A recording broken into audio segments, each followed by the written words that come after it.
پڑھنے جاتا تھا تو ایک مختصر راستہ تھا، دریا کا کنارہ تھا، وہ کھائیاں تھی، بہت ہی اندھیرا ہو، وہ شارٹ تھا. طالب علم بھی عجیب ہوتا ہے، 3 منٹ میں پہنچتا تھا اپنے گھر سے استاذ گرامی قدر مولانا لطف اللہ کے یہاں. اور دوسرا راستہ گاؤں کے بیچ کا تھا، وہ صحیح سلامت راستہ تھا لیکن وہ 20 منٹ کا تھا. تو جب میں جاتا تھا وہ ویران راستے سے تو مجھے ایسا لگتا تھا کہ پیچھے سے میرا کوئی دوڑ رہا اور بالکل کندھے سے مجھے پکڑ رہا.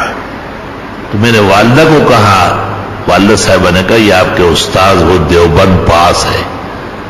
ہماری والدہ جب کہتی کہ فلاں عالم دین دیوبند پاس ہے تو ایسا معلوم ہوتا تھا کہ یہ 7 زمینیں اور 7 آسمان اس عالم کے پیروں کے نیچے. اس شان سے کہتی تھی.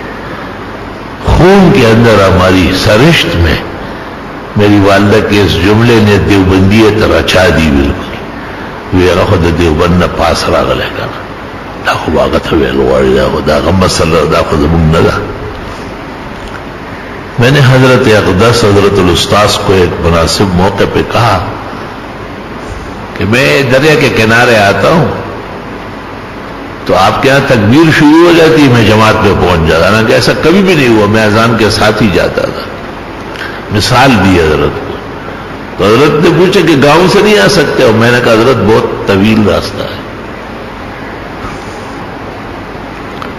حضرت کچھ دیر خاموش ہوئے اور اس کے بعد کہا بسم اللہ الذی لا یضر مع اسمہ شیء فی الارض ولا فی السماء وهو السمیع العلیم. نکلنے سے پہلے 3 دفعہ پڑھ لو.